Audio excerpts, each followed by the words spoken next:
Boa noite a todos. Estamos mais uma vez aqui reunidos com o Grupo Conservador ES e nós iremos começar mais uma aula, desta vez a continuação da aula anterior sobre ativismo judicial com o professor Lécio. Eu vou só chamar o Lécio aqui para ligar o microfone para que a gente possa começar aqui a conversar. Professor Lécio. Olá, boa noite. Sou Marco Antônio, boa noite, Paulo, Ortileia. Uma alegria estar aqui para a gente iniciar o segundo período de aula. Nós começamos na semana passada, né? E agora a gente vai dar andamento. Eu vou fazer aqui o compartilhamento de tela. Vocês conseguem me ver e ver a tela ao mesmo tempo? Só um minutinho. Estamos vendo você e a tela. Você está pequenininho aqui perto de mim. Que eu estou na parte... Então tá show. Beleza, e a tela? Então, isso. Então tá muito bom. Então nós vamos iniciar aqui, eu vou fazer um breve resumo do que nós já falamos e vamos bater diretamente na temática que nós iniciamos na semana, onde nós paramos na semana passada. Então, a nossa temática aqui é ativismo judicial, né, um tema afronta o Estado e a República. Então esse que é a nossa temática de trabalho aí. Eu sou Lécio Machado, advogado, professor universitário, sou mestre em Direito, doutorando também em Direito, sou cristão, membro da Igreja Batista da Praia do Morro, em Guarapari, casado, pai, brasileiro. Trouxe um pensamento inicial para a nossa discussão aqui, que quem não é um liberal aos 16 anos é um insensível, e quem não é um conservador aos 70 é burro. Então eu trouxe uma frase bem forte para que a gente possa entender um pouco dessa ideia do que nós estamos querendo falar quando nós falamos em um pensamento conservador, né? Nossa ideia aqui é entender o que é o ativismo judicial, identificar se o Brasil está ocorrendo esse fenômeno, destacar exemplos de ativismo judicial e compreender as consequências deste fenômeno, né? Então, primeiramente, alguns conceitos importantes que eu quero lembrar a vocês aqui que nós já tratamos na primeira aula. Então, o que seria esse ativismo judicial? Ativismo judicial é uma atitude proativa do Poder Judiciário face à retração, quer dizer, a omissão, a negligência do Poder Judiciário frente às demandas sociais. Isso até um conceito do ministro Barroso, do livro dele de 2010, página 6, né? Então, esse ativismo judicial, ele não é visto em toda a sua amplitude como algo ruim. Ele tem uma parcela desse ativismo judicial ou judiciário que ele é importante. Por exemplo, na ausência do Estado, do legislativo, determinar uma legislação específica sobre a questão de distribuição de medicamentos, orçamento para medicamentos de alto custo, o Poder Judiciário é demandado e acaba agindo, acaba determinando tratamento de medicamentos de alto custo. É um exemplo. Né? Então, o ativismo judicial ele não é de todo ruim. Só que ele pode ser utilizado de modo inadequado, né? Numa visão, nós falamos também, esse termo não é novo, ele denota aí 1901, Franklin é o alemão que primeiramente falou isso, né? Ele utilizava esse predicativo ativista que dependia do quê? Da adoção e de uma atuação, né, do judiciário, que é uma coisa natural do judiciário, ele ser ativo em algumas questões, né? E ele estava afastado dessa ainda premissa que nós temos hoje de ativismo judicial que nós vemos. Aí a gente pôde aprofundar mais isso lá. Bom, o ativismo judicial, ele precisa, as ações ativistas do Poder Judiciário, elas não nascem do nada. Elas não nascem, não vêm de um dia para outro, né? Elas necessitam do chamado precedente judicial, que são decisões judiciais que são baseadas em casos concretos que servem de parâmetro para julgamentos posteriores de casos semelhantes. Então, o ativismo judicial ele vai se utilizar de outros casos para justificar decisões mais atuais.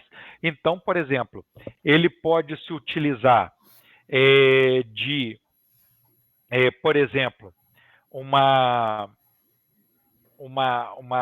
determinada criação de um posicionamento do Poder Judiciário para decidir daquela forma, tendo em vista que existe uma ausência do Poder Legislativo em decidir de modo diferente. Então, por exemplo, daqui a pouco nós vamos ver a importância do precedente judicial para algumas questões bem práticas que nós vamos conversar, né?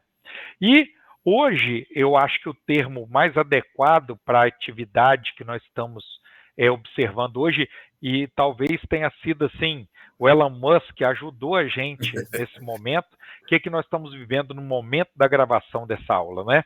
Nós descobrimos, através do proprietário do Twitter, que existiam ordens do Poder Judiciário brasileiro que deveriam ser cumpridas, especialmente, né, do Alexandre de Moraes, o ministro do STF, que essas ordens deveriam ser cumpridas pela rede social, e essas ordens elas são latentes, elas são latentes à ilegalidade que existe nelas. Por quê? Porque elas não respeitam o devido processo legal, contraditório, ampla defesa. Então, por exemplo, o indivíduo tem sua conta na rede social suspensa ou excluída, e ele não sabe que essa decisão que suspendeu e excluiu a conta dele provém de uma decisão judicial. Quer dizer, a empresa que cumpre a ordem, além de cumprir a ordem, ela é proibida de dizer de onde emanou a ordem e por que aquilo aconteceu. Então, a ditadura da toga, que é isso que efetivamente nós podemos tratar no Brasil hoje, ela está se apresentando, e está se apresentando de modo claro na atuação do Supremo Tribunal Federal. Então, não há dúvida hoje que nós temos aí situações em que o Poder Judiciário é acusado do abuso de poder de tomar decisões autoritárias. Ocorre quando as decisões judiciais são percebidas como excessivamente influentes na política ou na sociedade, muitas vezes em detrimento à democracia e ao devido processo legal, né? E aí eu destaco uma frase de Rui Barbosa, que é um grande jurista, o maior jurista, né, do nosso país, que a pior ditadura é a ditadura do Poder Judiciário, porque contra ela não há quem recorrer, porque se a gente não tem o judiciário que a gente deveria recorrer nesses momentos, ele é o ditador está lá, então essa, sem dúvida nenhuma, é a pior ditadura. Então, vamos trazer isso tudo que eu falei aqui, que nós esmiuçamos na aula passada, para uma prática, né? Então, qual o primeiro caso, qual o primeiro exemplo que eu quero apresentar para vocês? É a proibição de cultos presenciais durante o Covid, né, 2021, no ano 2021. Né? Então, uma ação que trata de preceito fundamental, a ação, né, 811, o que ocorreu? Até este momento da história do ano 2021, nunca no Brasil fora proibido a que pessoas pudessem se reunir para fazerem os seus cultos. Não havia até esse ano essa proibição. Até esse momento nunca tinha havido essa proibição. Então, o que acontece? As decisões reiteradas sobre a questão do Covid levaram o Poder Judiciário a exacerbar, né, as suas decisões, ferindo até princípios constitucionais previstos no artigo 5º da Constituição. Então, Primeiro houve um decreto do governador de São Paulo, do PSDB, né? E o governador de São Paulo, ele agindo, né, a partir de uma ideia de ciência, toda aquela ideia que nós já conhecemos, né? Ele entendeu que, por conta da questão de saúde pública, né, deveria ser proibido a liberdade religiosa. Quer dizer, a liberdade religiosa, ela se compõe primeiro da liberdade de crença e também da liberdade de culto, né, de culto em conjunto. Então, naquele momento da história, ele falou: olha, em detrimento à vida e à saúde, eu proíbo, né, parte da liberdade religiosa. Então, o que acontece? Esse decreto chega, ele foi combatido, né, primeiramente no Tribunal de Justiça de São Paulo, e essa decisão é necessário que esse assunto chegue ao STF. E o presidente do STF, na época, que era o ministro Luiz Fux, verificou que, segundo o consórcio de imprensa, quer dizer, baseado, né, a decisão dele fundada em informações de imprensa, né, num período, numa data onde quase 4.300 brasileiros haviam morrido, né? Ele entendeu que era necessário avaliar aquela realidade fática e salientou o ministro que se uniu à maioria a observar que o decreto era razoável e ele foi fundamentado e tinha bases científicas, né? Então, aí ele até escreve isso entre aspas.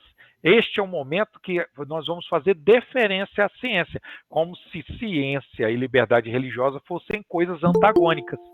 Então, essa decisão do ministro Luiz Fux, ela não nasce do nada, né? Ela nasce de um grupo enorme de decisões que estavam sendo tomadas no Brasil, de restrições de liberdades que chegaram ao STF e o ministro do STF se sente confortável em tomar essa decisão. Por quê? Porque outras restrições. Então, primeiro, restringiu-se o direito à livre propriedade, porque a propriedade poderia ser relativizada para garantir a saúde pública, ao livre comércio, e foram sendo criadas restrições. E chegou no ápice quando se chegou à liberdade religiosa. Então, entenderam aqui esse primeiro exemplo? Nós vamos ter mais dois para que a gente possa fortalecer isso aí. Zé, né?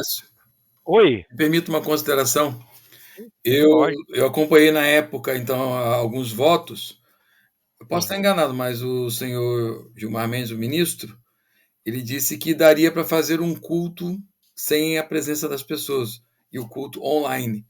E nós que somos da religião, nós sabemos que o culto é a reunião dos fiéis no templo. Nós até fazemos esse culto online, mas o culto online não é o nosso culto. Por exemplo, no caso dos católicos que comungam em todas as missas, como que eles vão comungar online? Entendeu? Então eles vão mexendo, vem essa questão fática, realmente a questão era muito séria, e aí eles vão mexer em um princípio, vamos chamar de princípio, né? Vão mexer numa lei a partir de um elemento fático. Aí a pergunta que eu te faço é: e se houverem outros, eles vão ficar mexendo em tudo o tempo todo? Exatamente. Então, já foi suficientemente essa abertura. Então, hoje a gente já tem um precedente, que no caso de saúde pública, pode se proibir a liberdade religiosa.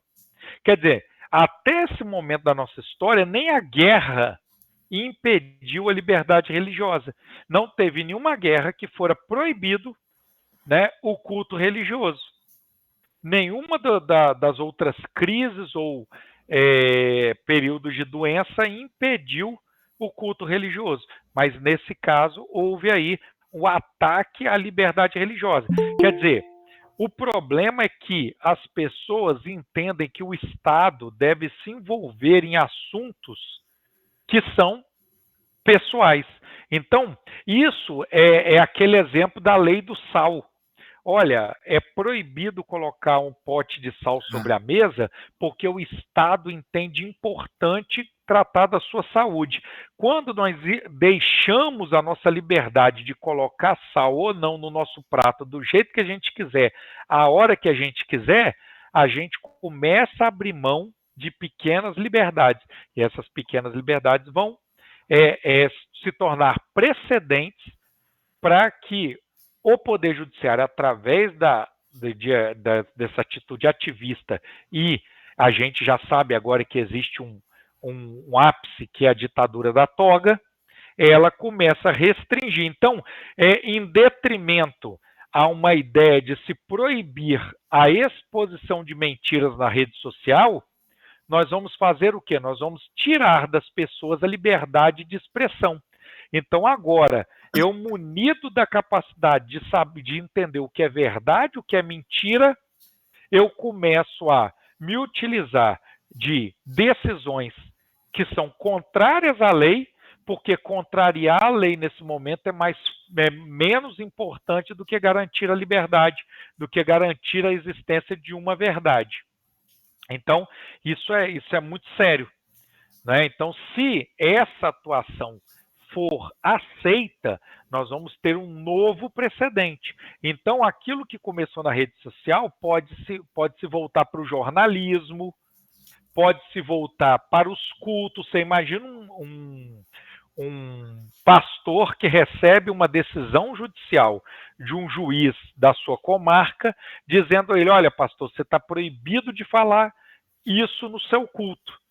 Esse tema não pode ser tratado no seu culto. E outra coisa, você não pode contar para ninguém que você recebeu esse mandato, você não pode contar para as pessoas que você está proibido de falar isso por causa de uma decisão minha. Então, eu até lembrei, nesse momento, daquele livro que virou filme do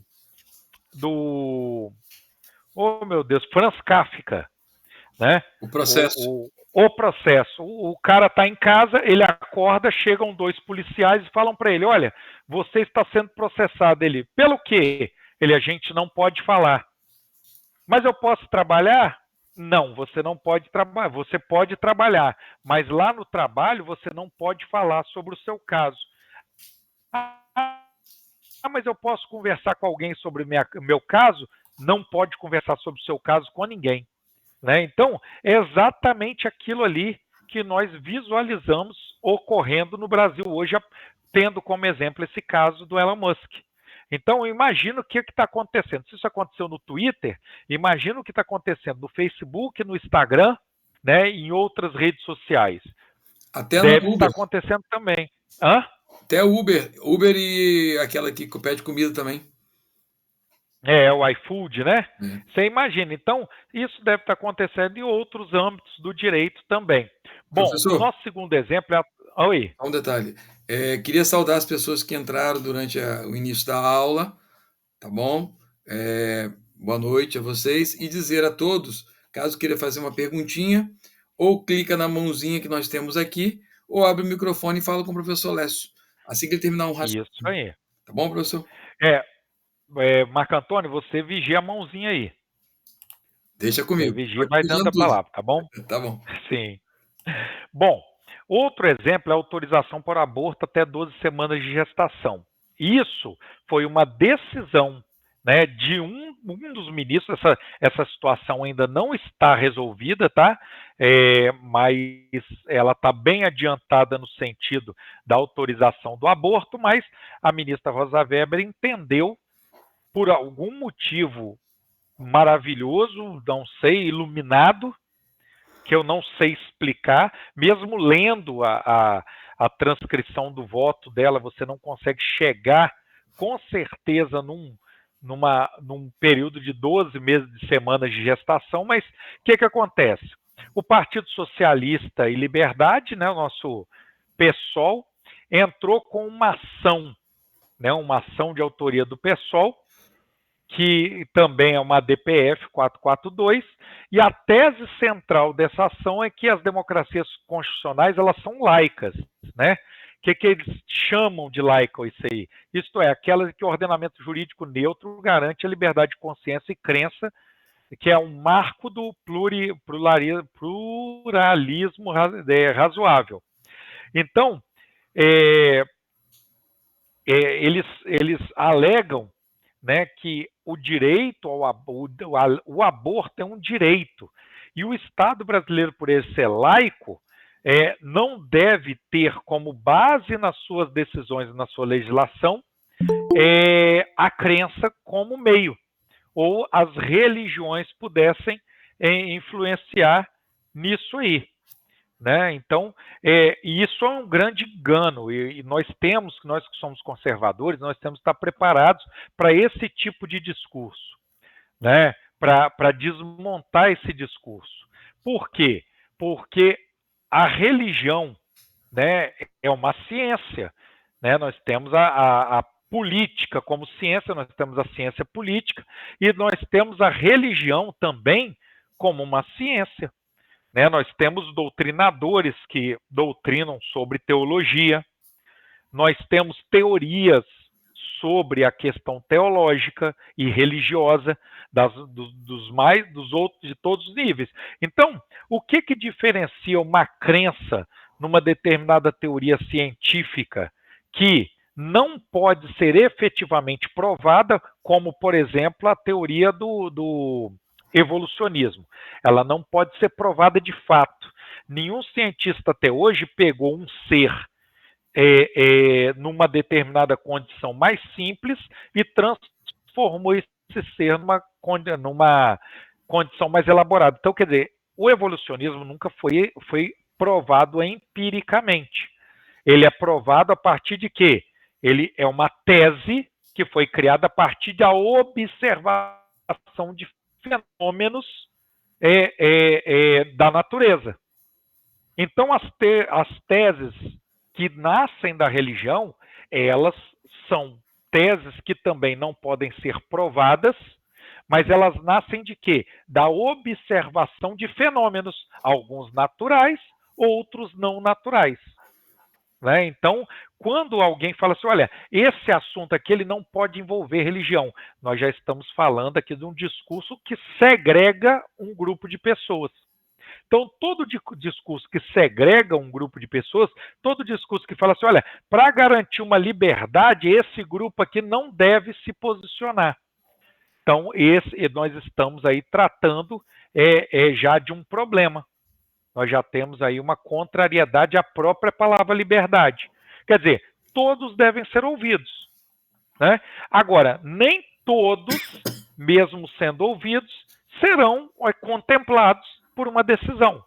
Então, nós temos que entender isso. Então, mesmo quando nós abrimos a oportunidade da discussão, como nós estamos fazendo aqui agora, do estudo, da discussão, da oportunidade de alguém levantar a mão, nós temos que fazer o tempo todo um autoexame, porque nós temos que deixar as pessoas levantarem as mãos, nós temos que deixar as pessoas se pronunciar, nós temos que ouvir todas as vozes com atenção e, a partir daquilo que nós ouvirmos, nós chegarmos à nossa conclusão. A partir do momento que você fala assim, olha, eu não quero ouvir esse determinado grupo, eu não tenho interesse na fala desse grupo, então você está agindo como ele.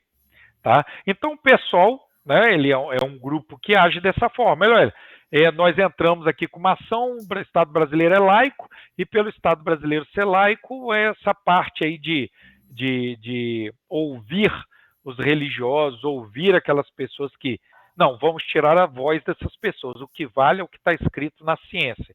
Então, é um discurso que segrega também pessoas, é um discurso que retira liberdades. Agora, esse tema, aborto, ele não é discutido agora. Nós já tivemos lá a lei de biossegurança que tratou dessa temática, né, tratou da questão de uso de embriões humanos para pesquisa de célula-tronco. Nós já tivemos também a interrupção de gravidez de fetos anencéfalos. Então, quer dizer, para que nós venhamos a chegar agora numa discussão sobre aborto a 12 semanas de gestação, primeiro se discutiu lá a questão da vida na lei de biossegurança, na possibilidade de usar embriões. Então, não, nós autorizamos o uso de embrião e tal, e tal, e tal. Então, quer dizer, nós estamos usando células fecundadas para fazer pesquisas científicas. Né? Então, autorizamos. Depois nós autorizamos também a interrupção da gravidez com a morte do feto, porque ele é anencéfalo. Né? Quer dizer, ele vai nascer sem cérebro. Então, Tudo isso agora, todos esses precedentes, eles são utilizados para fundamentar as decisões desses queridos fundamentalistas aí. Então, essas ações... Por quê? Porque se não houvesse nada disso antes, uma discussão dessa chega, ela vai ser quê? Ela vai ser uma discussão sem base, sem outra discussão anterior que pudesse. Aí você fala, não, olha, mas lá nós autorizamos isso, naquela outra ação nós autorizamos aquilo. Então é prudente também que nós façamos isso agora. A própria discussão, né, do que seria uma Constituição laica, a gente trabalha isso. O que é um Estado laico? O Estado laico não é um Estado contrário, não é antagônico à religião. Ele é um Estado que respeita a religião. Ele só não declara uma religião, mas ele tem que respeitar e garantir, né, a liberdade religiosa, tanto que ela está lá no artigo 5º da Constituição. O ser Estado laico não quer dizer Estado sem religião, não quer dizer Estado que não garanta a liberdade religiosa, não pode ser um Estado que não ouça os religiosos. Então, como é que a gente age nesse momento? Olha, eu queria te dizer que quando você não ouve a posição dos religiosos, você não ouve a crença das pessoas, você está sendo autoritário. Você não quer partir para a discussão, você quer que o seu pensamento só tenha valor. Tá? Então, isso é um pensamento também. Oi? Posso falar uma consideração sobre o Estado laico? Claro. Na outra perspectiva, eu gosto da tese do professor Felipe Jimenez, que é procurador do Mato Grosso. Agora não sei se é do Sul ou Mato Grosso. E quando ele fala sobre o chamado contagem pública de votos, ele usa o princípio da publicidade. Ele fala assim, tem um princípio que vai estabelecer algumas regras. Uma delas é o princípio da publicidade. Ele fala assim, por que o Estado é laico? Bem, se o Estado for religioso, toda religião ele exige das pessoas fé. E o Estado laico, ele diz assim, ele se declara Estado laico na teoria do Felipe Jimenez, na interpretação, porque ele não exige fé pública de ninguém. E colocou como princípio de que todos os atos administrativos e a contagem dos votos é um ato administrativo, o votar é um direito, mas contar os votos é um ato administrativo que vai ser feito por um órgão conforme as nossas leis. E as pessoas que fazem são funcionários públicos. Logo, o Estado não exige fé de ninguém, porque ele é laico. Então, o ato do agente público tem que ser um ato público. Então, é nesse sentido também que é o Estado laico. Ele não exige de ninguém fé pública. Ele não exige de ninguém. Então, tudo que alguém faz é um ato público. E por isso que ele garante todas as expressões religiosas, porque ele é laico. Essa é a a interpretação do Felipe Jimenez, que eu acompanho muito. Certo. Não, boa ideia essa aí mesmo. Aí, olha só que interessante. No nosso terceiro exemplo, quem aparece novamente? Uma ação de autoria do Partido Socialismo e Liberdade. O pessoal novamente partindo para um ativismo, né, para cutucar o Poder Judiciário em situações que nós e o Poder Legislativo não desejam mexer. Não há interesse no Poder Legislativo tratar desse tema. Né, talvez não seja uma temática importante. Então, o reconhecimento da união homoafetiva como núcleo familiar. Né?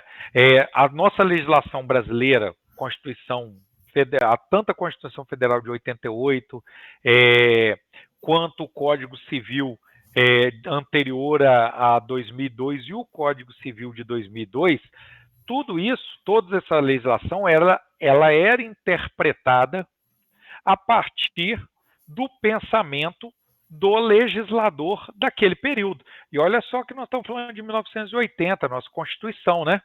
Então, o Partido Socialismo e Liberdade entrou com uma ação para que fosse garantido o reconhecimento homoafetivo do núcleo familiar. Aí você fala assim, Lécio, esse tema é um tema relevante para aqueles indivíduos, dois homens ou duas mulheres que se juntam, formam um núcleo familiar, tal e tal. Mas o que acontece? Isso aqui é mais um precedente, né, que nasce de outras decisões anteriores sobre essa temática, que muitas vezes nasce num determinado nicho, por exemplo, Tribunal de Justiça do Estado de São Paulo, Tribunal de Justiça do Rio Grande do Sul, que são muito progressistas, né? E esses temas vão chegando ao STF. Tudo isso orquestrado, tudo isso preparado, né? E os ministros, né, quando tratando desse tema, ele assinala que o artigo 22 da Constituição garante à família, que é a base da sociedade, a proteção especial do Estado, né? Quando ele fala família, ele está falando o quê? Ele está falando aqui que é um núcleo doméstico, né? Pouco importando como ele se constitui, se ela é integrada por casais heterossexuais ou homossexuais. Então, quer dizer, isso é um passo, essa decisão, ela não nasce daqui, ela vem de outros precedentes, né? Esse slide aqui deu um problema, o precedente que está nesse slide aqui é o mesmo precedente anterior, mas não esse aqui. Eu vou acertar esse slide para mandar para o Marco Antônio, para colocar no grupo. O precedente é outro, não é esse. E ele nasce de outros precedentes, de outras discussões sobre os direitos, né, dos homossexuais. Então, agora, né, na nossa Constituição de 88, no artigo 226, ele é interpretado de outro modo. Historicamente, quando ele foi criado, ele não era interpretado desse modo, mas o STF achou por bem interpretá-lo dessa forma. Aí, com o passar do tempo, se essa ideia, né, qual que é a ideia desses indivíduos? É obrigarem os ministros religiosos a fazerem esses casamentos. Né? Eles querem chegar, o sonho deles é chegar a isso. Não, olha, você é ministro religioso, se existe um casal homossexual na sua comunidade, você é obrigado a fazer o casamento dele. Se você não fizer, você é o quê? Você é uma pessoa que não como é que é mesmo? A gente usa o termo homofobia? Você é homofóbico, você tem homofobia, né? Se você não aceita, né, uma cantada de uma pessoa do mesmo sexo, e nesse momento que você recebe a cantada, você vai lá e contraria essa pessoa em público, você pode estar sendo, né, uma pessoa que é homofóbica.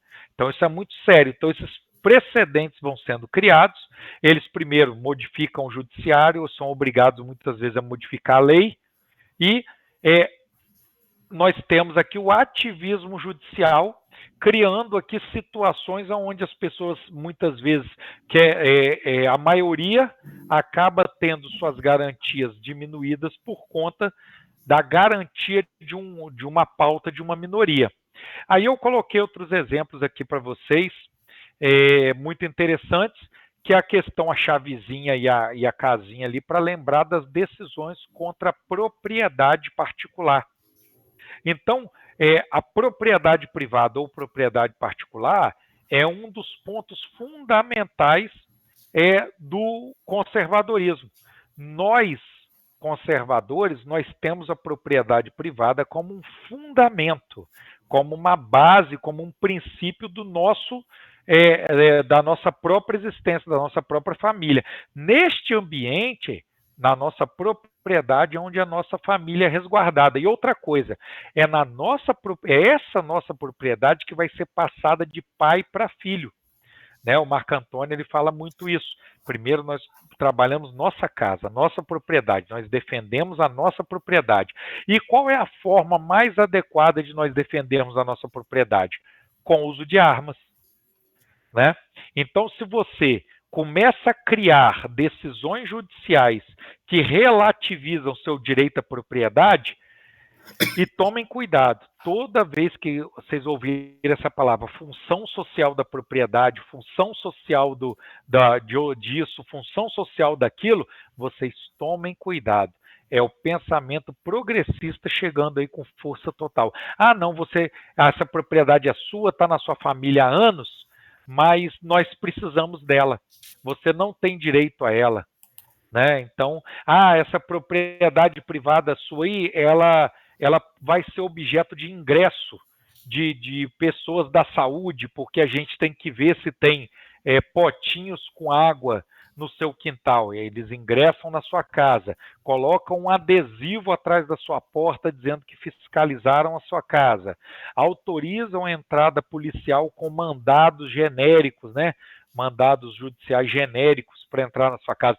Nós vimos essa semana como que aquela família foi impactada quando a autoridade policial entrou na casa dela de modo truculento, errando o endereço, né? É claro que aquilo ali é um fato, é um erro, foi um erro da polícia, né? Mas como a polícia age dali por diante é complexo. Então, como que o mandado está escrito, o mandado judicial está escrito, é importante, ele tem que ser específico, ele não pode ser genérico, para evitar a invasão de propriedade. Então, vocês vão ver que o Estado progressista, né, o Estado com fundamento progressista, ele sempre vai buscar alguma coisa para atingir a sua propriedade. Ele sempre vai buscar isso aí, né? Ele sempre vai tentar atingir sua propriedade. Outro exemplo que eu coloquei aí foi a arma, né? Quão forte foi a discussão do porte de arma? Por quê? Porque a arma é o objeto que o homem de bem tem em sua residência para que a sua propriedade não possa ser invadida. Então, quando um fazendeiro tem na sua residência armas, né, os ativistas do movimento sem terra não podem invadir aquela propriedade. Se você impede aquele homem de ter armas, aquele homem é vítima fácil de invasão de propriedade. Outra coisa, o ataque à polícia, né? O ataque aos policiais, à força policial, o ataque à polícia ele é diário, né? A obrigação cada vez maior dos policiais são diversas decisões judiciais. Se vocês fiquem de olho nas redes sociais, as decisões do ministro Schettino, que é o ministro do STJ, ele adora decisões assim. Ele fala que as decisões são avançadas dele, né? Mas são decisões contra a atuação policial, dizendo que a polícia não pode entrar. Não, tem uma suspeita, você não pode entrar por mera suspeita. Ingressou na casa do cara por mera suspeita, ele estava com 40 quilos de cocaína, dinheiro, balança. Não, essas provas não valem porque o ingresso foi ilegal, né? O ingresso foi por mera suspeita. Então, a atuação da polícia no uso de algema, nós temos uma decisão muito importante no STF, a súmula número 11, número 13, que trata do uso de algemas, né? Como que a polícia foi colocada numa situação ali de subserviência, né, na questão do uso de um dos instrumentos que é para proteção da sociedade e do trabalho dele mesmo, né? E também na questão de drogas, eu coloquei aquelas duas mãozinhas ali, não é medicamento, são drogas mesmo, né? Então nós temos aí hoje também um forte ativismo judicial para a descriminalização do uso de drogas. É diferente descriminalizar o uso de droga, quer dizer, olha, não existe mais lei nenhuma dando obrigação nenhuma para que um usuário de droga. Hoje em dia no Brasil nós temos. Não continua existindo uma previsão na lei de drogas que esse indivíduo que é pego usando drogas, ele vai ser detido, vai perante a autoridade policial, vai se fazer um termo circunstanciado e ele vai receber aí uma advertência. Quer dizer, pelo menos existe algo, pelo menos existe um instrumento. Agora, é muito bonito essa ideia de falar assim, vamos descriminalizar, pessoas são presas com pouca quantidade, e quando essas pessoas estiverem usando drogas próximas aos seus filhos, próximo à sua casa, na porta da sua casa, né, e a polícia vai passar por ali e não vai poder fazer nada. Então, vocês veem que essas questões, elas são objetos, né, a propriedade, a defesa do homem, a segurança pública, o entorpecimento da sociedade com distribuição de drogas, são temas progressistas importantes e são temas de defesa importante dos conservadores, né? Então eu Professor, trouxe aqui duas... Oi? só uma consideração sobre a propriedade privada. Sim. É engraçado que os movimentos progressistas são coletivistas, então eles querem porque querem acabar com a propriedade privada. Uma Isso. das ideias que eu gosto sobre o direito, não só o direito, mas essa questão natural da propriedade privada é legal. Assim, por exemplo, se eu tenho uma propriedade, eu posso customizá-la, eu posso deixá-la do meu jeito.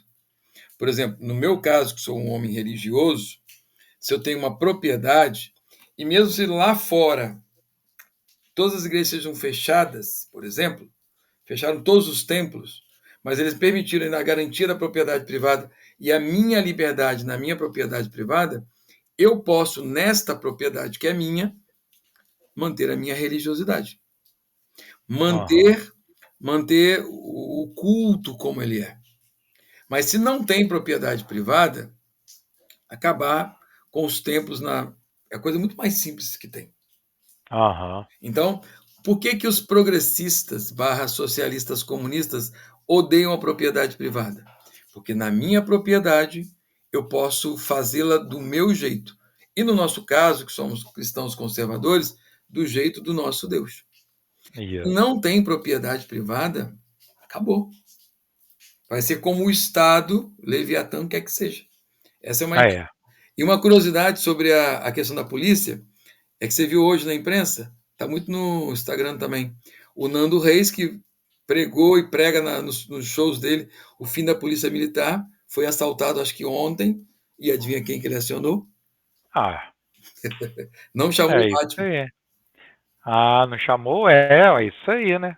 Não chamou o MCT para salvar ele.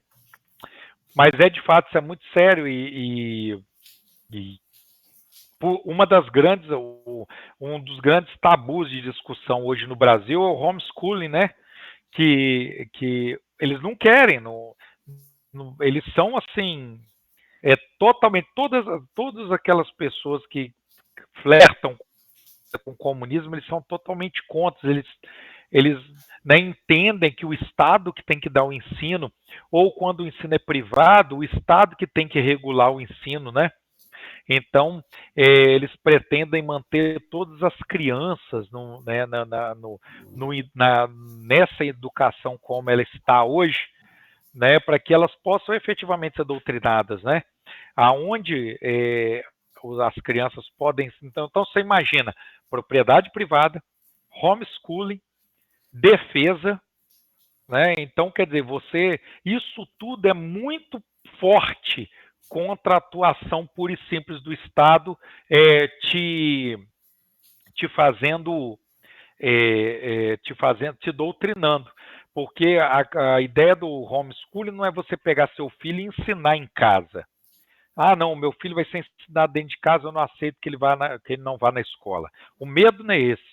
O medo é que pessoas de bem, pessoas com pensamento conservador, se juntem, levem seus filhos para um determinado ambiente, uma propriedade privada, aonde eles podem defendê-los e ali ensinar de acordo com o que é importante, do que eles entendem que é importante, evitando qualquer tipo de doutrinação. Então, esse que é a grande pegada da briga, porque se nós temos a religião, nós temos a propriedade privada, nós temos a possibilidade de nos defender e nós temos a condição de ensinar o que é certo sem ser influenciado por ideologias, quer dizer, é muito mais difícil nos atingir. E, Então, essa esse novo, é uma discussão importante que tinha que ser levado à frente, por exemplo, a questão do homeschooling também. Você vê que não chega a lugar nenhum. Não. Gira esse assunto e ele não é levado à frente, O como se não professor, fosse algo importante. uma outra ideia é que, se você vê o perfil das pessoas desse pensamento progressista, quem está aqui vai lembrar disso. Você vai ver o perfil das pessoas. E uma constatação. Sabe que eles não fazem filhos, né? Eles não têm Né? filhos. E qual é o medo deles do homeschooling? Isso aí já é a tese do Laudelino. É Laudelino Palhaço. Ele diz assim: olha, eles Aham. odeiam o homeschooling porque o homeschooling se distancia o seu filho deles. Por isso Aham. que eles odeiam o homeschooling. É isso aí. Os seus filhos, nós temos filhos. Os nossos filhos vão ficar longe deles. E eles não fazem filhos. Meu amigo, uma geração e meia, se deixar esse pessoal numa ilha, morre todo mundo. Eles não fazem filhos. Aham. Então eles não têm nem herança. Exatamente. Mas é muito, muito interessante quando vai fazer esses estudos, começa a observar essas coisas, a gente vê que as coisas não são por acaso, elas não nascem do nada. Para uma ação dessa chegar para uma discussão no STF, ela veio crescendo lá de antes da década de 80, muitas dessas discussões. E agora são temas irrelevantes. Por exemplo, a questão do aborto do bebê anencefalo, isso aqui é uma coisa que eu trato muito nas aulas de direito. O que acontece? Essa questão ela tem que ser vista caso a caso. Nós temos que olhar para o caso concreto, exames, laudos, tal e tal. Eles trouxeram isso para uma discussão nacional para depois conseguirem outras decisões sobre aborto, que é onde eles querem chegar. Esse ponto Então do é casa a sempre casa assim. é o que resolve os problemas. O pessoal não quer saber. Exatamente. O uso de droga. Ah, esse cara é usuário ou não é? Gente, os juízes sabem muito bem de primeiro grau quem não é, o que tem que ser feito. Né? O executivo sabe o que tem que ser feito também. E tal. Já existe uma lei vigente sobre o tema, não tem que discutir. É uma discussão que chegou lá que não é o anseio da nossa sociedade. Né? Então, é isso que é complexo. E essas discussões vão tomando também uma proporção que elas não deveriam tomar. Né? Professor, Oi. você está caminhando para o final ou vamos ter que ter uma É. terceira parte? Terminamos agora. Ah, tá bom. Agora nós vamos terminar. Então, há uma crença generalizada no seio da teoria jurídica de que o poder judiciário é capaz de dar conta dos anseios sociais. Então, é uma crença nas faculdades, aonde se ensina direito, tá? Dos advogados, dos juristas, que o poder judiciário é capaz de dar conta dos anseios sociais. E não é. Não adianta. O poder Agora, judiciário não tem esse papel. eu acho que não é só do judiciário. Eu faço teologia, e aí eu estava Uhum. outro dia brigando com o pessoal na minha turma. Falei, gente, o mundo ele é complexo. Você reparou que até nós aqui, que somos cristãos, etc., tal, temos uma resposta fácil para todas as coisas? Você sabe quem é que consegue resolver o problema do mundo? Um Deus. Porque só Ele é E, onipotente, onipresente, onisciente e eterno. Agora, como é que seres parciais, limitados, filhos de Adão, imperfeitos, vamos resolver um problema de uma situação complexa? Dá para fazer aqui na nossa região um pouco. Agora, todo. é, Essa é uma crença progressista que está na cabeça de muita gente. Concordo. Isso, né? Existe uma solução simples, uma pessoa vai resolver o problema, né?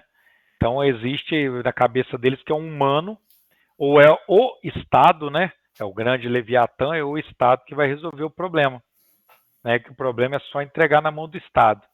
Então, de fato, hoje é possível provar que existe um desvirtuamento do poder judiciário no Brasil, na medida em que ele vai conflitar com outros poderes. E agora, olha só, isso é muito proposital. Né? Agora, isso aí. Eu vou agora retirar aqui o nosso. Ah, sim, falta aqui só falar dos livros aqui. Isso é muito proposital, por quê? Olha em que momento da discussão nós estamos. Nós estamos exatamente nesse momento de discussão. Agora, o Poder Legislativo tem em mãos a capacidade de tentar equilibrar esse jogo. Agora, cenas dos próximos capítulos, né? Eu trouxe aí 2 obras que tem aí, são obras que são vendidas, não são obras contra o STF, não são obras nesse sentido, mas são obras que nos fazem pensar e conhecer um pouco mais os 11, né, o STF, seus bastidores e suas crises. Então, esse livro não é uma crítica total ao STF, mas ele consegue mostrar para quem lê como é que funciona, né, a troca de poder, as discussões e as brigas dentro do STF. E o outro livro é O STF na Política e a Política no STF, Poderes, Pactos e Impactos para a Democracia. Né? Então, também é um livro aí muito interessante, traz uma perspectiva diferente aí sobre o STF. Né? Lembrando que o STF ele não é um tribunal exclusivamente jurídico, tá? O STF ele não é um tribunal exclusivamente jurídico. Ele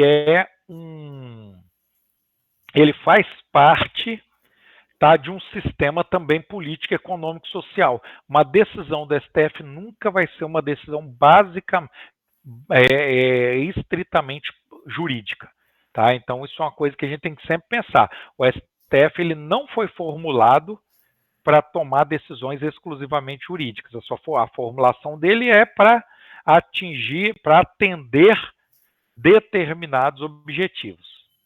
Então, essa seria a nossa ideia. Você pode comentar um pouquinho sobre quando ele legisla, que é um outro problema? Sim.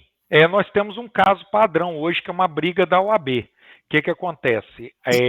A legislação processual diz que a legislação processual, melhor ainda, a lei federal, que é o Estatuto da Advocacia e da Ordem dos Advogados do Brasil, diz que o advogado tem direito de falar na tribuna por 15 minutos, por até 15 minutos para os juízes, promotores, né, juízes, desembargadores, ministros, seja lá quem for.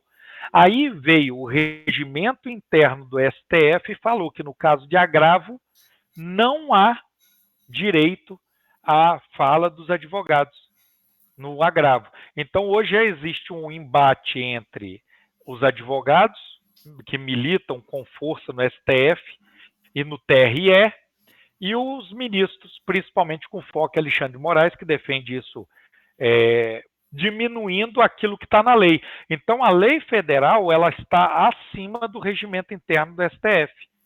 Aí o que acontece? O Alexandre de Moraes e os ministros das turmas do TRE e do STF dizem não, no caso de agravo não tem sustentação oral, dizendo que o regimento interno é lei mais especial do que a lei federal feita por nossos legisladores.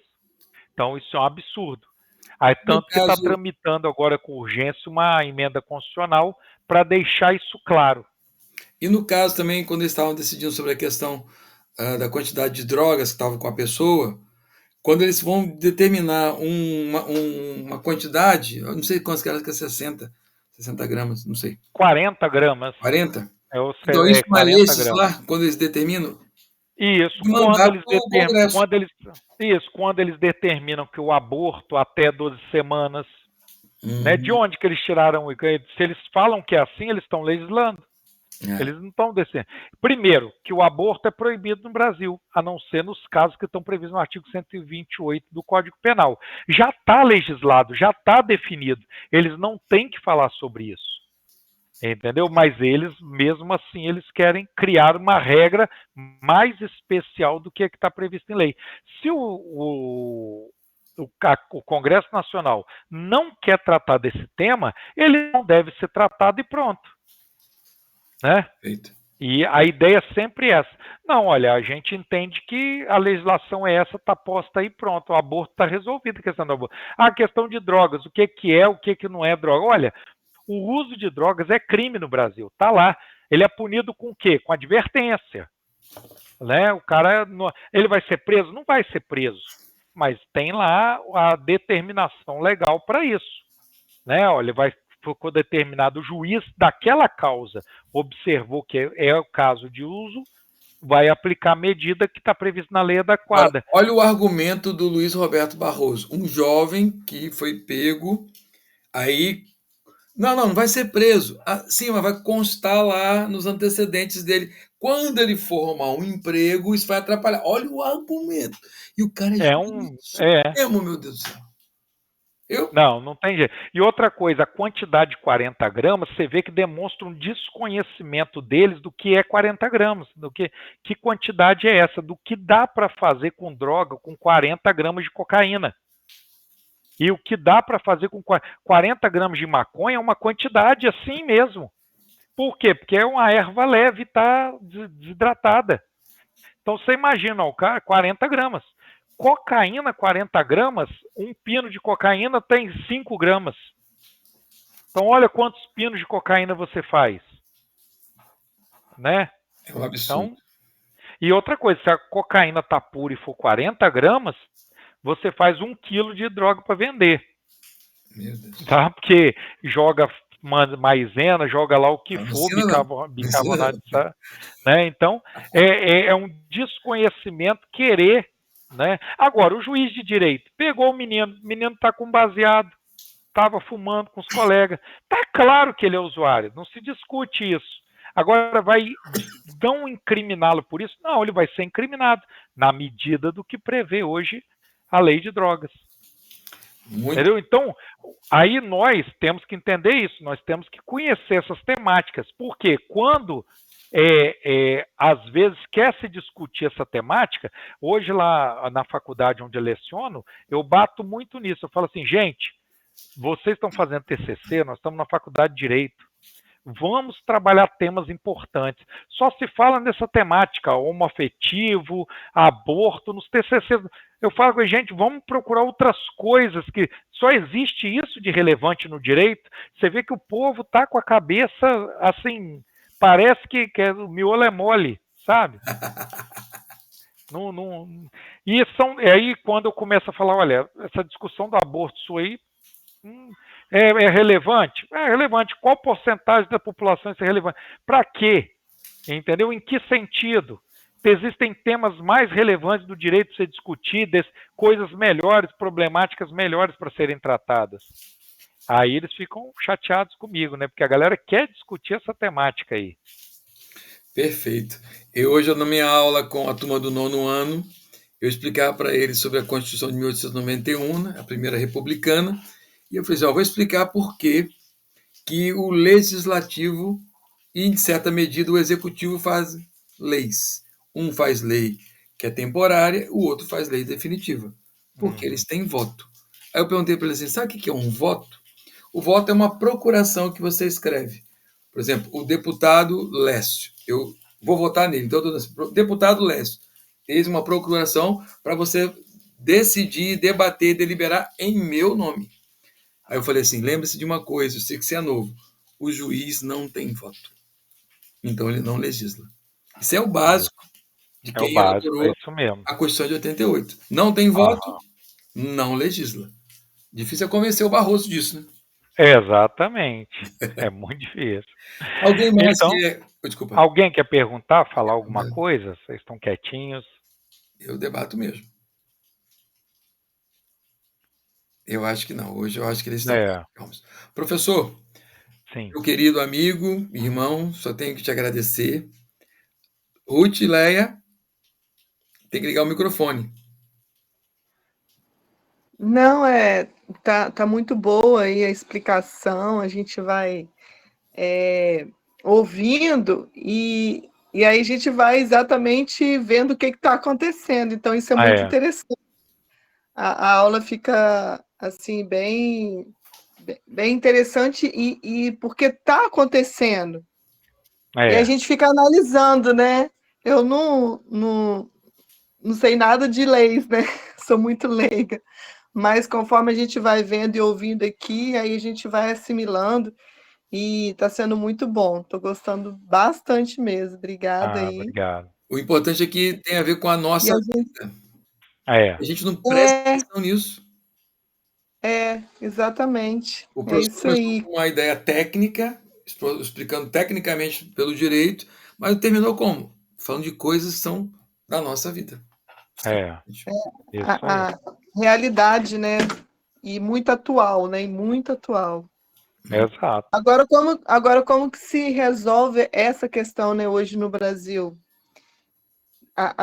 A forma que está acontecendo lá no STF, e aí a gente se sente assim, poxa, a nossa lei não está valendo mais para nada, né? A Constituição, porque é um que está, um não, né? Não só um. A gente põe muito o Alexandre de Moraes, mas Barroso e outros tantos ali que concordam, né? Que concordam com ele e querem mais isso, que aconteça isso mesmo. Para mim, os dois complicados, Barroso e Fachin, porque eles são militantes com toga. O Alexandre de Moraes ele é meio estranho, mas os dois. Meio estranho, é ótimo. Não, sério, não posso falar muito, né? Depois vai online, algumas coisas, é muito complicado. Professor Lécio, queria deixar mais uma consideração final para eu poder finalizar a live. A não ser que o professor Lécio caiu, né? Acho que sim. Saiu da reunião, ele fugiu da reunião. Alguma coisa com ele. Bem, eu quero agradecer a todos os presentes, mais uma vez. Eu vou salvar, depois eu coloco no nosso canal do YouTube, e aí algumas pessoas acabam assistindo. Mostre para as pessoas, e esse tema do ativismo judicial é extremamente importante. Tá bom? Boa noite a todos, e vocês, se quiserem, já podem ir saindo. O professor Lécio voltou. Professor Lécio, tem que ligar o microfone, professor. Caiu a energia aí também? Não, aqui tudo bem. Acabou a energia, deu um pique de um minutinho. Então dá suas considerações finais só para eu poder fechar a live. Bom, o que eu quero dizer é o seguinte: nós temos que aprender a usar os termos, aprender os termos e aprender a usá-los. E quando a gente ouvir alguns termos também, a gente vai.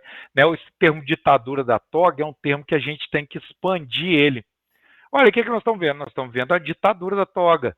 Temos um ditador hoje no Brasil, né, e tal, então nós temos que aprender a usar esses termos e nós temos que aprender a contrapor aquelas ideias. Uma coisa muito importante é você, nessas discussões ligadas à questão do homoafetivo, aborto, essas discussões aqui, falar, olha, isso aí é uma discussão que pode ser feita, mas nós temos fome para tratar, nós temos outras coisas mais importantes para tratar. Essa é uma discussão que, para mim, não é tão relevante quanto a fome, entendeu? Quanto a ditadura da toga. Não é uma discussão tão relevante quanto a falta de democracia. Aí, por quê? Porque o cara não está preparado para discutir esse tema. Ele está preparado para falar dessas temáticas que retiram eles da realidade. Então, nós temos que estar preparados para discutir essas temáticas, porque elas nos colocam nas problemáticas de hoje, né? Então, a minha consideração é essa aí. Muito obrigado, boa noite, tá, pela discussão, vamos caminhando. Eu que agradeço. Agora, vocês estão liberados para poderem sair, enquanto eu vou fechando aqui para poder salvar isso aqui tudo. Boa noite a todos, Deus abençoe vocês.